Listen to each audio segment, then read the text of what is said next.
Hey everybody, it's August here in Florida, and that means the sun is blazing, the beaches are busy, the water is getting warmer, and the fishing can slow down a bit. But if you know what fish to target, baits and rigs to use, and what tactics and special techniques are for summer beach fishing, you don't have to leave the beach empty-handed. We're going to cover all of those things, plus more. I'm going to show you how to throw a cast net so that you can maximize on the mullet run that's starting to happen. And this is it. This is our final installment of our year-long beach fishing tips video. So that means September's video is already up. People are already watching it again. So the great thing about these videos is that fishing tactics and techniques don't trend.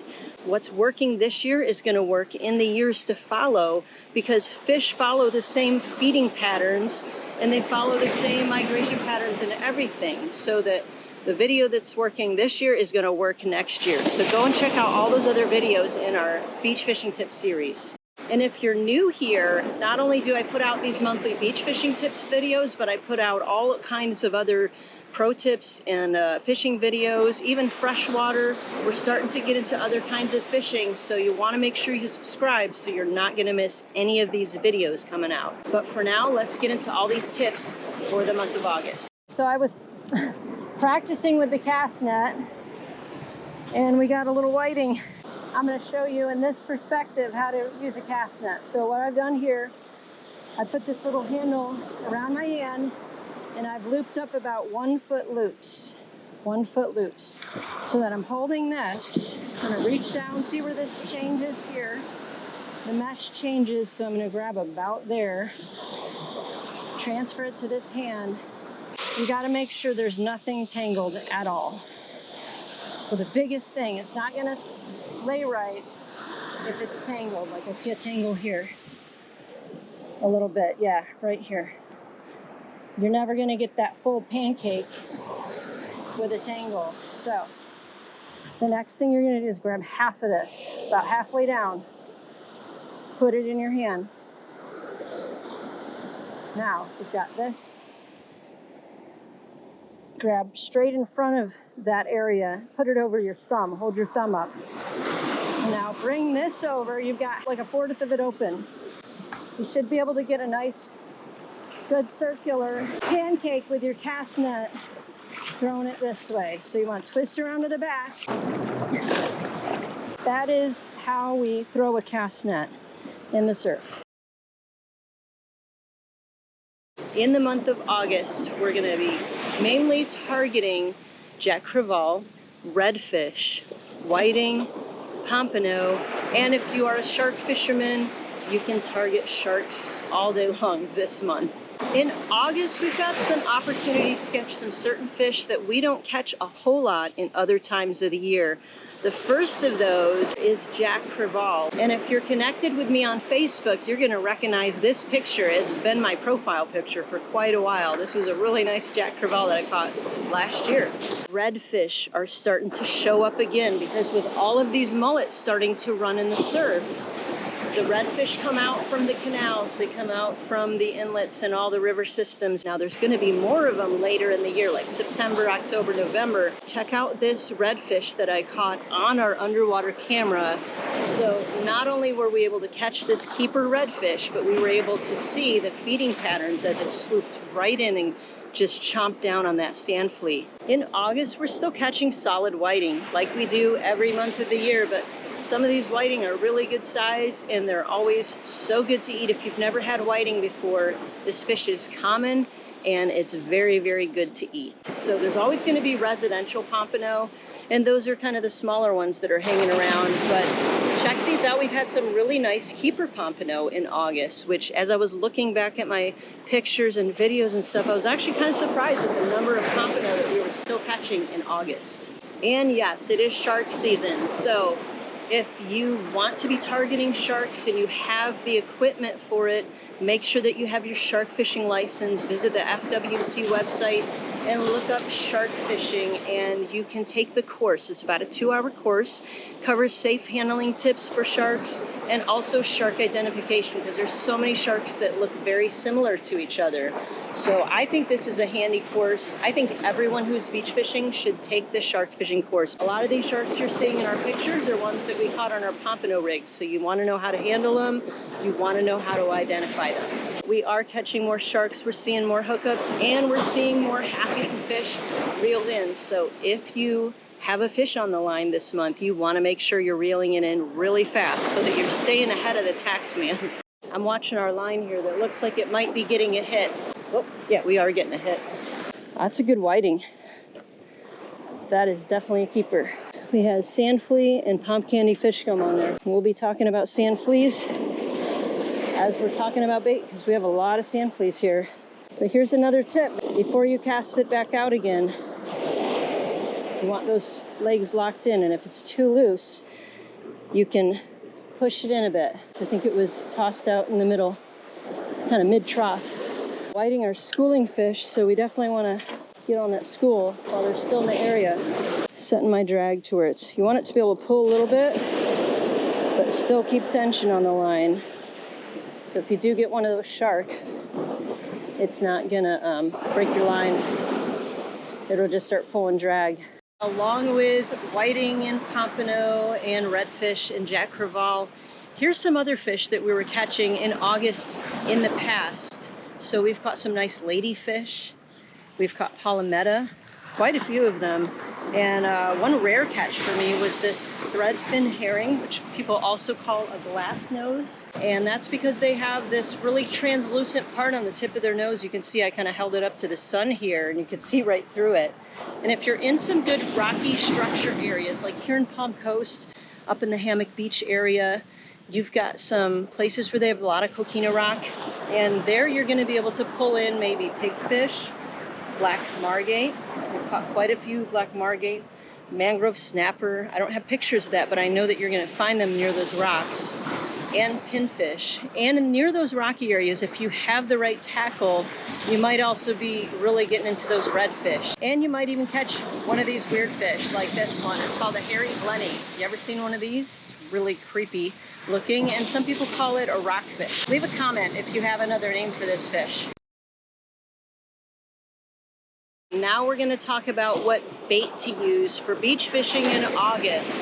And with so many mullet running in the surf, you want to make sure you have a cast net with you so you can catch those mullet if you're able to. If you're not able to catch mullet, bait shops should be full of them right now. Or have a friend that can throw cast net and grab you some. We are seeing signs of the mullet run already. We're seeing a bunch of mullet jumping out of the surf this morning, enough to make me go grab my casting rod and throw into them for a while. Here's some underwater footage of the mullet run in past years in August. So we're not seeing them like by the thousands quite yet. I mean, that might have been quite a few this morning, and I'll overlay a few clips of that. But this year I was seeing signs of the mullet run already in June. So that's gonna bring these big predator fish in close, possibly tarpon, possibly, if you're in the southern areas of Florida, you're gonna probably see snook coming in to feed on those bait fish. We've got lots of little baby pompano, lots of other little bait fish that are coming up in August here. So it's really gonna give a good opportunity for throwing casting lures in the surf. So maybe you might want to take a backpack and just walk the beach with your casting rod. You're always going to want to have shrimp of some sort in hand. And right now the bait shops are actually not selling shrimp, because right now they're actually being reproduced.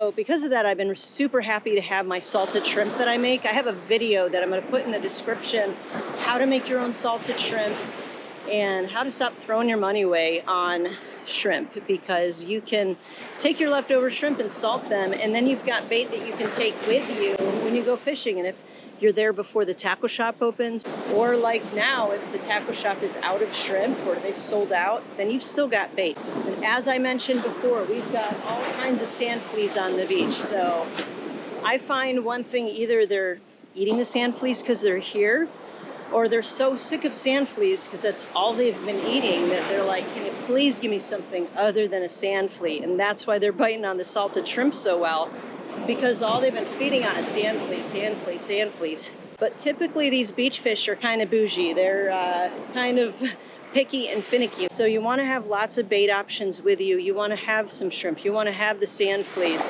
You want to bring some kind of synthetic bait. I like to use fish gum. We use a lot of different flavors of fish gum, and we've got another bite right here. This could be another whiting. This is the same one that we just caught the other whiting on. The thing I love about beach fishing, though, is you never know what you're going to catch. It's always a surprise. It could be one of 40 or 50 species, but if you get in a school, oh, he's going to be gone. He's going to be gone. Oh, there he goes. He fell off. Sometimes they're barely hooked like that. I think this is the only line that has sand fleas on it, so good thing for my charter today is that they are feeding on the sand fleas. When it comes to the rigs you're going to be using, it's really going to depend on the fish that you're targeting. So, I mean, a lot of these fish are going to bite on a double drop. If you have the right bait on there, you're going to catch stuff. But specifically, if you're looking for those bigger fish, if you're looking for sharks, obviously you're going to need a shark fishing rig. Redfin Fishing makes some great quality shark fishing rigs. You can see here from this little video how well they're made. But with all of these bait fish running and all of these bigger predator fish, you're gonna maybe try a Carolina rig if it's calm enough. Like today, we could probably throw out a nice Carolina rig, fish finder rig. That's gonna let your bait flow freely. But I've caught plenty of redfish on our double drop rigs, on our float rigs. We're getting another bite on this line, I think. So I'm going to turn around here so I can watch the line. When you're using those double drop rigs, if you're making them yourself, there is a possibility of catching bluefish or other fish that have some teeth to them. So you could try making them with maybe a 40-pound or a 60-pound mono, but then you're also going to want to use some bigger hooks too, maybe like a 3/0, 4/0 hook. And that way you've got plenty of hook gap, plenty of space for a big chunk of mullet. You can also use a mortician rig. That's a good choice if you might be running into redfish or bluefish or any of these fish that have teeth. And I've got a video about how to make your own mortician rig. I'm going to put that link in the description as well.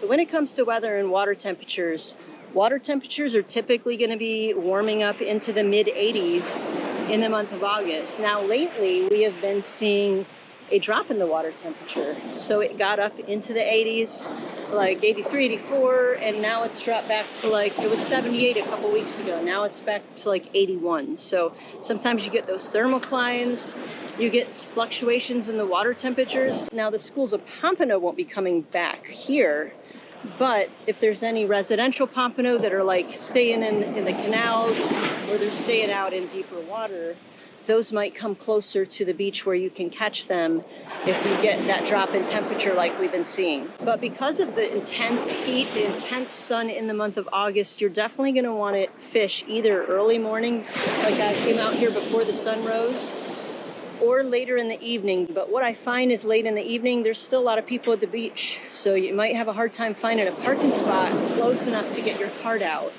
I use those little Propel packets. Yeah, so it's so helpful because then you don't have to have these big bottles of Gatorade and you're making your cooler all heavy.